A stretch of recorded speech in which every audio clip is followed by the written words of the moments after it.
एक बार एक राजा के दरबार में बहुत ही चतुर मंत्री था।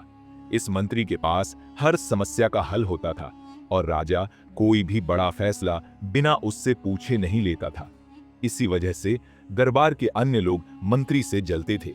एक दिन राजा ने मंत्री से कहा, तुम बहुत बुद्धिमान हो, लेकिन तुम्हारा बेटा बहुत मूर्ख है और उसमें कोई समझदारी नहीं है।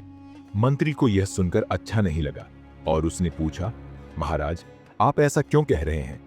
आपको क्यों लगता है कि मेरा बेटा मूर्ख है?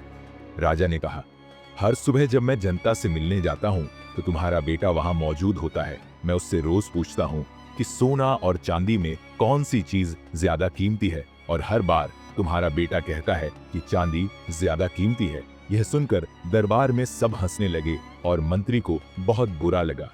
वह बिना कुछ कहे सीधे अपने घर गया और अपने बेटे से पूछा, बेटा, सोना ज्यादा कीमती है या चांदी? बेटे ने तुरंत जवाब दिया, पिताजी, सोना। मंत्री ने फिर पूछा, अगर तुम्हें यह पता है कि सोना ज्यादा कीमती है तो तुम हर रोज राजा को गलत जवाब क्यों देते हो और कहते हो कि चांदी ज्यादा कीमती है?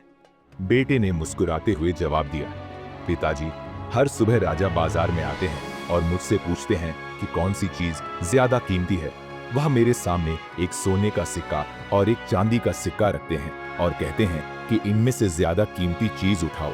मैं हर बार चांदी का सिक्का उठा लेता हूँ और राजा हंसते हुए चले जाते हैं। मंत्री ने नाराज होते हुए कहा, लेकिन बेटा, आज इसी बात पर पूरे दरबार ने मेरी हंसी उड़ाई।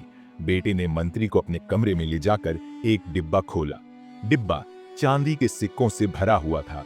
मंत्री हैरान रह गया और पूछा, इतने सारे चांदी के सिक्के तुम्हारे पास कहां से आए? बेटे ने कहा, पिताजी, यह वही सिक्के हैं जो राजा मुझे रोज देते हैं।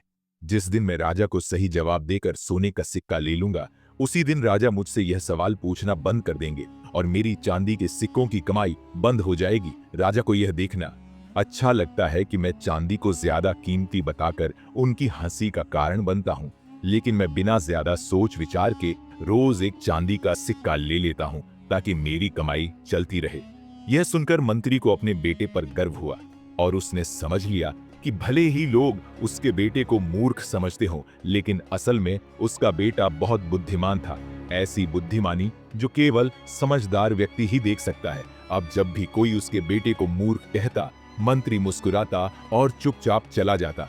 दोस्तों, आपने देखा होगा कि कुछ लोग थोड़े से काम को बढ़ा चढ़ा कर दिखाते हैं, जबकि कुछ लोग बिना दिखावे के बड़े काम कर जाते हैं। अगर आपको पता है कि आप सही कर रहे हैं तो कोई फर्क नहीं पड़ता कि लोग आपको मूर्ख या पागल कहते हैं।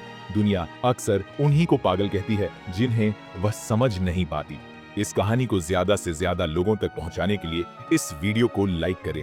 मैं आपको अगली बार ऐसी ही एक और प्रेरणादायक कहानी के साथ मिलूंगा। बहुत बहुत धन्यवाद।